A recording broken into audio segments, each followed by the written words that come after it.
Hello, welcome to Undisputed Boxing. We're back to do boxing news and predictions. If you're new to the channel, please help support by liking and subscribing. Share the videos, leave a comment, negative or positive. It's all good. I'm here with Rick to talk predictions for next week. Teofimo Lopez finally defends lightweight supremacy against George Kambosos. I think it's IBF mandatory challenger, and we'll do a quick boxing news catch up as well. There's actually quite a lot that we need to get through, so we'll try and rattle through it as quickly as we can. Rick, how are you? What's going on? All right.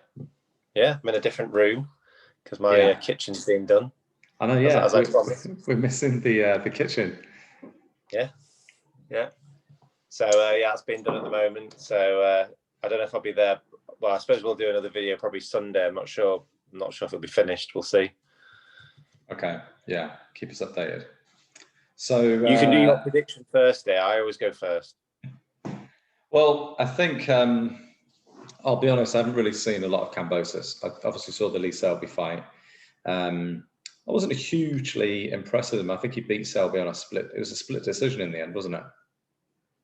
And Lee Selby, I really think is done. So I think if you're scraping a split decision against Lee Selby, who's stepped up a couple of divisions as well from his usual weight campaign for most of his career at featherweight, he jumped up to lightweight. I know he got the win over Ricky Burns, but again, I think he's kind of well past his sell-by date. So I'm really kind of going off of that. I just think Teofimo Lopez, I've been a big fan of Lopez since he beat Lomachenko. I really kind of jumped on the hype train after that. I was really impressed with his performance. When you look at the age that he's at as well, he's not, he's still got loads and loads of room to grow. I just think it's going to be levels and levels above Kambosos, and I wouldn't be surprised if he stops him in the mid to late rounds, maybe between 6 and 9. I think he'll just have way too much for him skill-wise. Punching power, hits really hard, good body puncher, got great variety. I mean, the only thing I'd say, it's just disappointing that it seems to be very little talk of him getting in the ring with any of the other big lightweights that we're always talking about, the Garcias and Tank. Devin Haney, I'm not totally sold on him just yet, but I still think that would be an interesting fight. I know this is a mandatory. He's got to kind of take this fight to defend his belt. But we'll see. That's my prediction. What are you going for? Well, it's almost the same, really. Yeah. Yeah. Well, I was probably saying, I suppose for me, it's kind of what round will he get cleaned out on? Yeah. Is the thing. And I was thinking, mid to mid-late. Has Kambosos, this is my own thing, I'm not doing enough kind of digging, but, I judge him on the Selby fight like you really. But has he lost at all? No, he's 19-0. Has he been down? Has he showed anything chin-wise? That I don't know. I'd need to. Yeah, I mean, he hits very, very hard, Lopez. The only thing is sometimes going into something like this, if someone has got one hell of a chin, they've always got a chance in a fight, I suppose. And though it's unlikely he can take his power until it's not like you've seen him get beat off someone who's an okay puncher. Yeah. I suppose we also just need, again, my fault for not going to look into it. If he's ever been down, he may have scraped a win with Selby, but say like Selby had floored him, then I'd be like, right, well, he ain't going to last that long. Yeah. So that's the only thing you don't know until they've had no, because you're not seeing at what level the chin's at. Yeah. But the likelihood is it won't be up to the test. No. I'm very intrigued though. I'd like to see what Kambosos has got, because like I said, he is 19-0. He's kind of a prospect really, and he's a prospect. He's had more fights than Teofimo Lopez. I think Lopez is 15-0. Yeah, and you just don't know if Lopez will take his foot off the pedal, and you have seen these people unravel once they've hit superstardom quite quickly and quite young.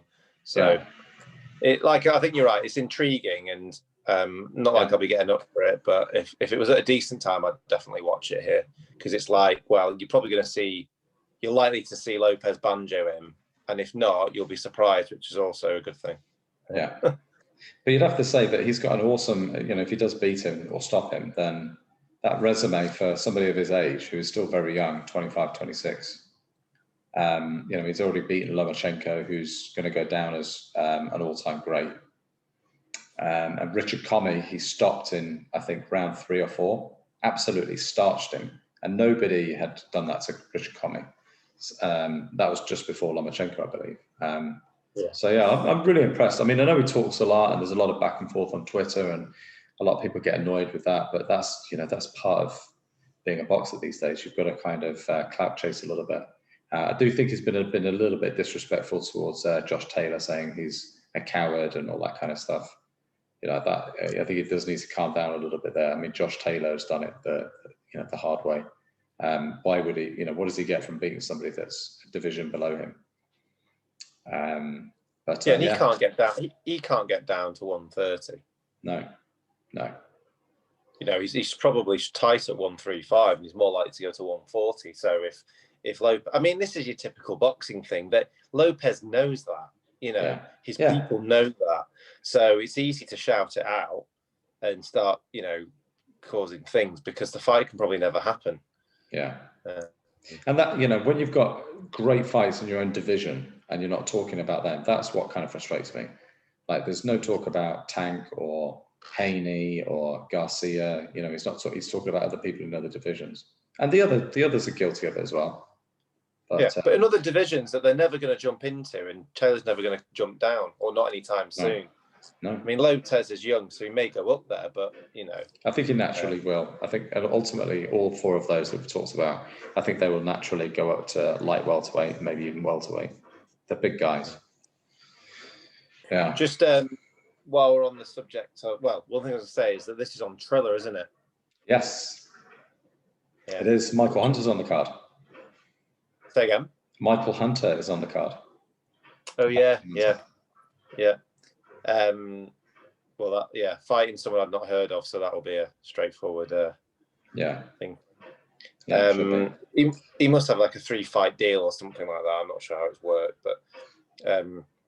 but yeah, I've actually downloaded my on my phone anyway, my DAZN, and signed up. Got my $1.99 subscription going. Yes, it's on the to-do list. It's on the to-do list for me. I haven't even. We've just literally got a TV yesterday, so all of that is in hand. But yeah, we'll be getting DAZN app for sure. So talking of Triller and obviously top rank missed out there, I think you highlighted something about a week ago, saying you've heard rumours that ESPN may be getting rid of Top Rank. Yeah, I've read a couple of things recently that Top Rank are in financial difficulty, but I think Bob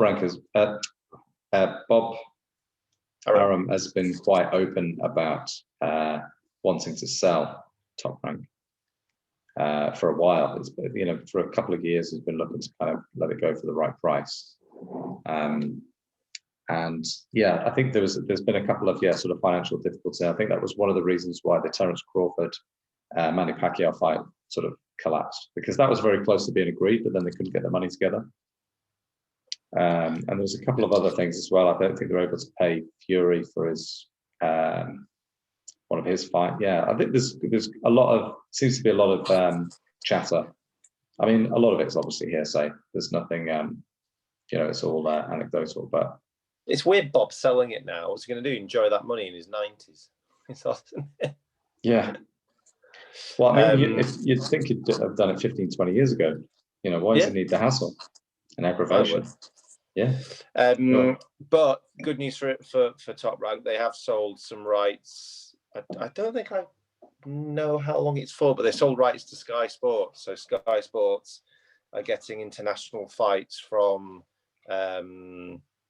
Top Rank. I don't know if they're stopping at just Top Rank. I don't know if it's like an exclusive deal only with Top Rank, or whether they're in the market to spend more money with anybody else. I don't think it is. I don't think it's exclusive, but I can only imagine that Sky have made that kind of move to try and maybe get Fury and Josh Taylor, and because they've got some, that's two, probably our pound for pound best boxers. Yeah, they couldn't get. There must be a separate deal with that, because the Fury can't come with this deal because Fury's on BT here, so that couldn't happen.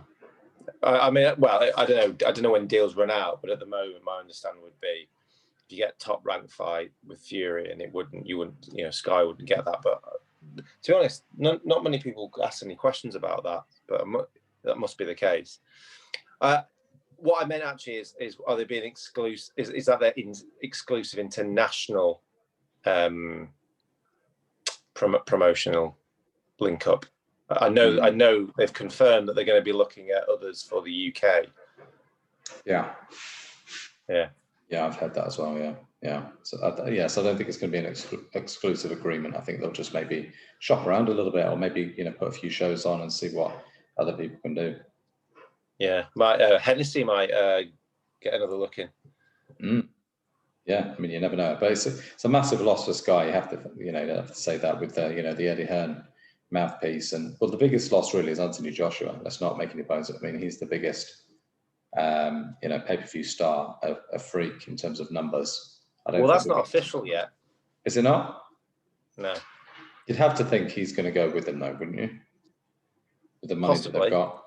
Yeah, you'd have thought so. That's not official. I mean, he's got one more fight with them. The Usyk fight will be on Sky, but then after that, it's negotiation time. It makes you wonder, though, if someone like Joshua should not commit to a broadcaster and do what Canelo does, because I think it might help you get undisputed easier.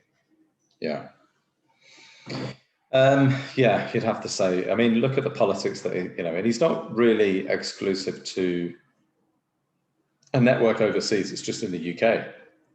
Yeah, it's always been that way. So, and look how difficult it's been to get undisputed just in that situation. So, I don't know. Yeah, I think being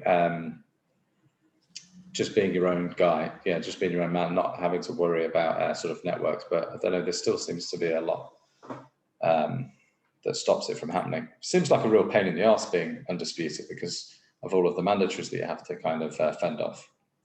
Well, I don't think you stay undisputed for long. I don't think you stay. I think you become undisputed, and then you might, depending what else is going on, you might have one thing. I mean, I think if Joshua had got this undisputed fight with Fury in this summer, and then there was a rematch, or there wasn't a rematch, it then just start losing belts and go, right, who don't want the big fight? I've done that now.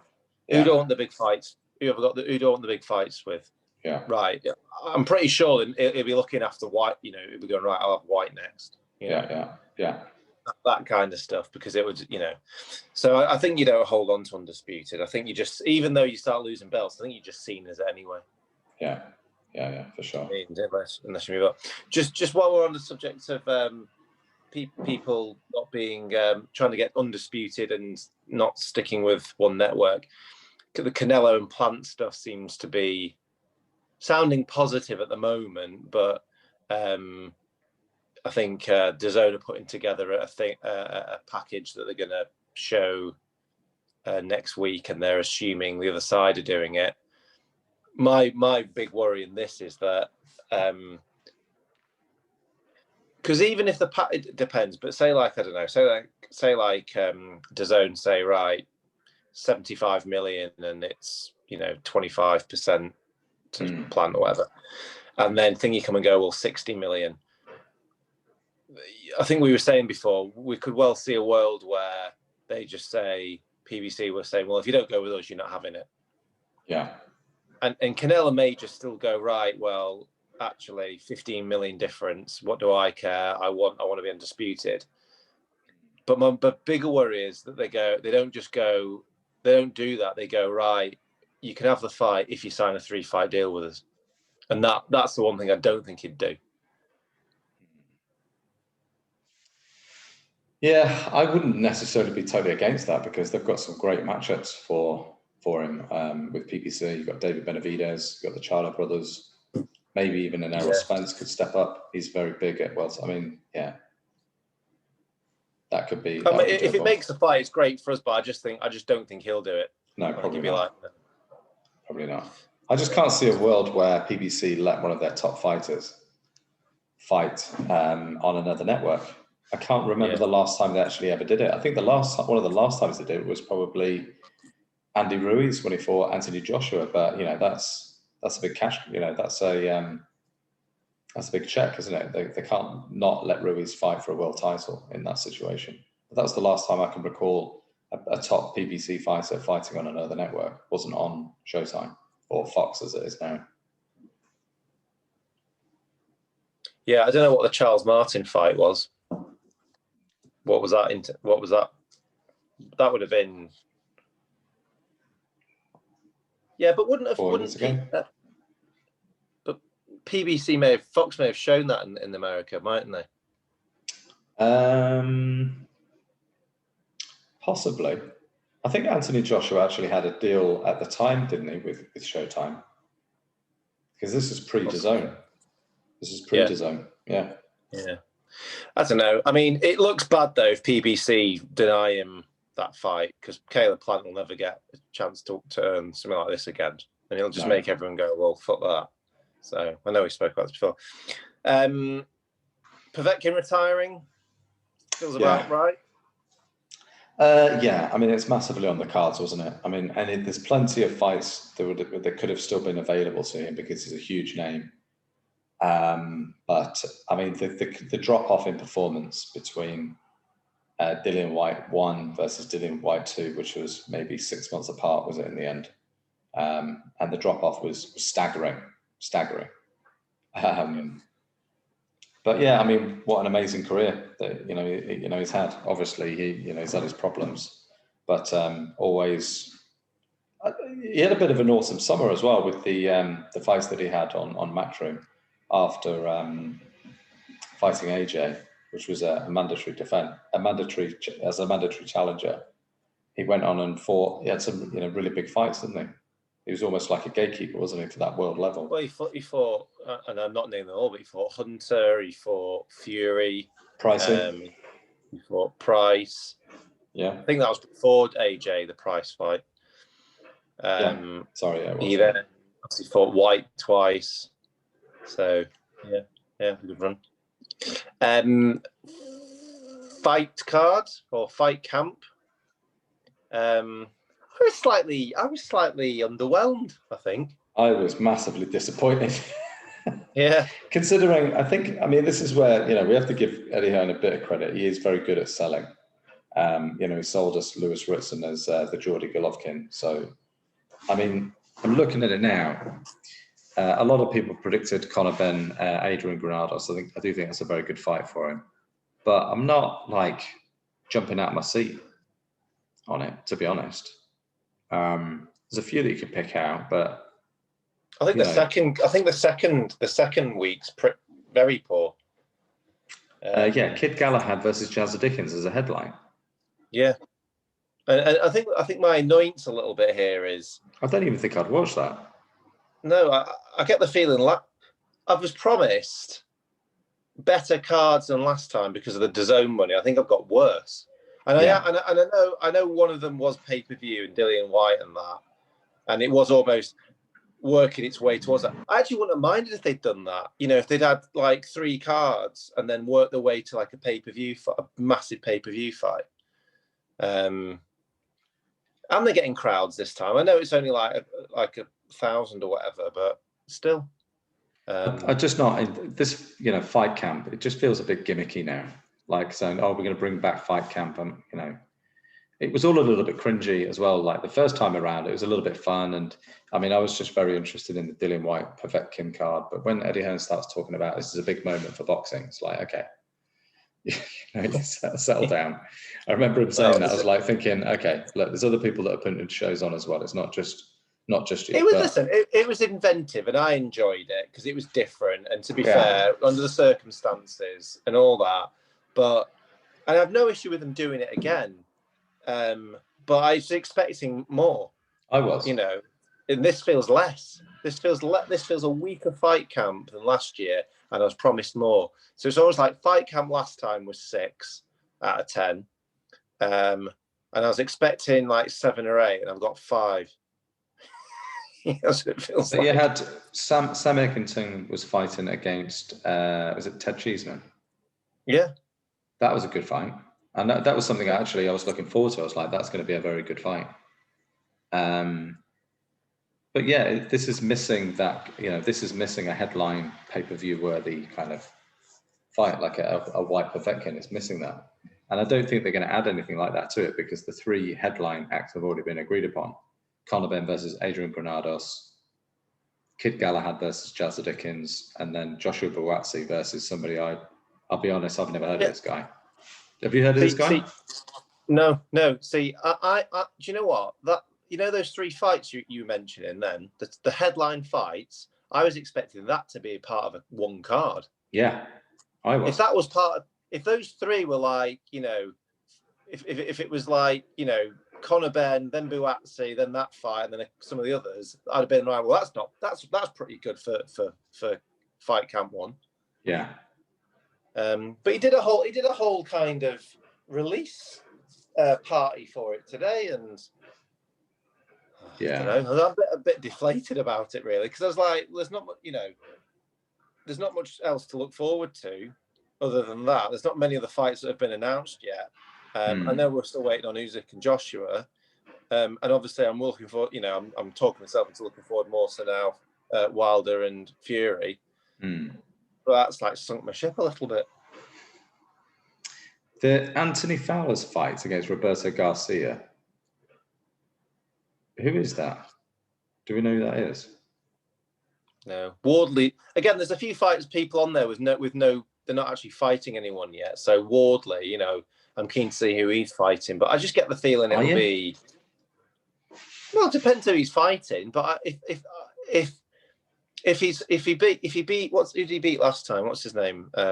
Eric Molina, and he stank the place out. It looked terrible in that fight, by the way. I didn't. So I'm expecting to fight someone better than Molina, but I doubt if I'll get that. No, I think they might kind of try to slow him down a little bit because he looked terrible. Yeah. I mean, he got caught badly. He got caught a few times by Eric Molina, and he came to lie down. Let's not, Eric Molina wasn't. He was just there to collect a paycheck, and he's obviously a name because he's been in there with Wilder. And Eric Molina actually looked pretty strong in a couple of those rounds. Yeah. I'm not. Yeah, I don't hold that much hope for Wardley, to be honest. It feels like he needs to kind of operate at domestic level a little bit longer. I was quite surprised actually. Yeah, I thought that Dave Allen was going to make an appearance on this fight camp. No, but I saw an interview with him, and he's got a deal with someone. I don't know who it is yet, but he said he might do something a bit different, where he fights 2, 3, or 4 rounders. So he starts the show, then some of his lads fight, and then he ends the show. But he said it'll be. He was dead honest. He was just like, it'll be awful opposition, but I'll do it. Well, who's going to sign him up for that? At least he's thinking outside the box, and it'll probably get some attention. Because all he's bothered about, he's saying, is not really for. He goes, I want a platform for my guys to box. So if I do that, and it gets us some, support, and if I can get a card together, then I'll do it. So. Maybe. I was trying to find Roberto Garcia for Anthony Fowler's opponent, and Anthony Fowler's obviously been calling out, every Tom, Dick, and Harry at middleweight at the domestic scene. Obviously, what's the rematch with Scott Fitzgerald, and he's fighting a guy who's 41 years old, who's number 64 in the world, number 24 in the US. Like, it's really poor matchmaking, poor opposition. That is. Like, I don't want to, shit on on the fight camp. Because a little bit like you, I did enjoy it, but very disappointed. I still bought DAZN. I still bought my subscription, but now I'm like, I'd much rather pay, $9.99 and get a much better card, 10 times better or 5 times better. than 199. And this, because if this is what 199 gets me, I'd rather pay more or just not bother. Yeah, definitely. All Anyway, right, that's our rant over. I know, yeah, it feels like we've been a little bit negative on this video, but you know, I'd just like to try and say it as it is. Are we missing anything? Is there anything else going on news-wise? Don't know. I think we got the press conference tomorrow for Fury and Wilder. Jared Anderson, I think, says he's opening it up. I hear that it's going to be Top Rank versus PBC. We'll see. I mean, there's some other fights they should be doing them lot. Is there any more talk of Hughie Fury against Marcellus Wilder? Did you hear about that? No, I did hear little bits, but he's not. He's with Matchroom though, isn't he? Hughie Fury. Yeah. Sorry, Hughie Fury. Oh, you mean Tom Fury? Yeah. Yeah. Tom Sorry. Fury. Yeah. Yeah, don't know. Where's Hughie? I thought Hughie Fury would be appearing on Fight Camp. Something's gone on there. Yeah, was he on the last one? Don't think he was on the last one though, was he? No, the last time he fought was on the Joshua card, but then when on a few months ago, obviously his dad was there. They were saying, yeah, we're going to try and get him a fight probably in the summer, but he's just been on nothing, and he's not even on any of this. It's not like his name's been on it. So I think he'd be leaving Matchroom. I think so. Well, when's the next card they can put him on? It's like he's not fought since it's not like he's a megastar. He's got to get fighting. But there's a lot of people missing though. Like the Matchroom stable, they've got plenty of fighters. I don't think there's a lot of people that are not featuring on Fight Camp. But like, when is Josh Warrington fighting again? Is that in September? I think, yeah, but I think there's a date coming up for him because I think it's going to be at the Leeds Stadium. I think that's imminently to be announced, and maybe Fury will be on that. I don't know. But just it was a big one that kind of wasn't on there. Just going back to the Wilder Fury, just for our many fans, it's looking like we're going to be watching that together, isn't it? Yeah, I believe so. Yes, you're coming down to London, aren't you? Yeah, we may do a pre-fight video, maybe a mid-fight video, and definitely a video at the end at 4 in the morning. Yeah. If you want to, Oh, that's going to be a wake up in the morning job, isn't it? Yeah. For sure. I can't power through anymore. Not these days. No. We'll be in bed by 9.